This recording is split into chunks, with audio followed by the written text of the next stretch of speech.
nasira si Duterte, si Presidente Duterte sa IGK. So ang inisip nila is ang illegal drugs naman daw po. So nung time na yon, na-curious ako kasi inaamin ko no, hindi ko naman sinabing magandang record ko. Talagang after noon talaga, binabaan ako ni Father Alejo ng na may sobre na 20,000 doon sa upuan ko. So, ako naman, nadala naman ako kasi medyo notorious din. So, sinakyan ko na lang rin kasi kada salita, pera, tapos minsan nilalagay pa sa, sa yung mga tissue kung saan kami kumakain. So, nung September, tapos October, November, bumalik pa rin si Father Alejo sa amin, sa bahay namin. Binigyan na naman ako ng pera. Nung November kasi, ganito po yung nangyari doon. Ang gusto mangyari ni Senator Trillanes, tatawag ako sa kanya, ito ang sasabihin mo, i-record ko sa CP.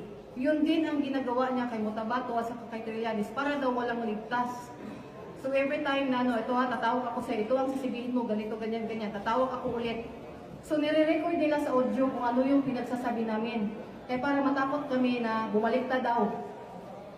So at that time, doon na nag-first na meron silang pinadala sa akin na draft na affidavit.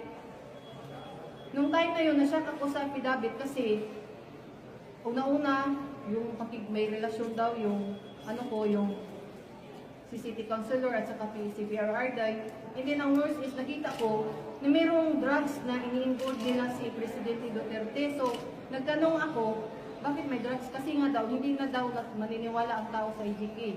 So dapat, yung drugs naman.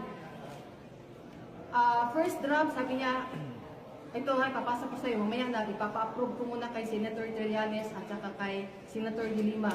Tapos pangalawa, hindi, uulitin ko na naman, second draft na naman, hanggang nag-third draft, fourth draft, and then nag-decide sila na pumunta daw ako ng Maynila. Nandito yung mga forward sa akin ng yung back and forth na yung pamasahe, papuntang Manila, at saka yung ticket ko na nung December, yung pagpunta ko ng Manila rin.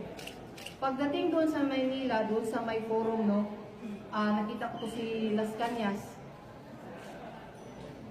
Sa kanilang forum, makikita mo sa aming pag-uusap, never sila nagsalita na mga kundi sabihin nila, hanapan natin ng paraan na bumagsak yan.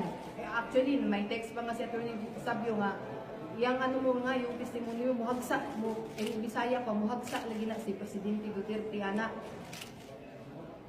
So, katong time na to, nakuyawan ako kay kanang nakasabot di ako live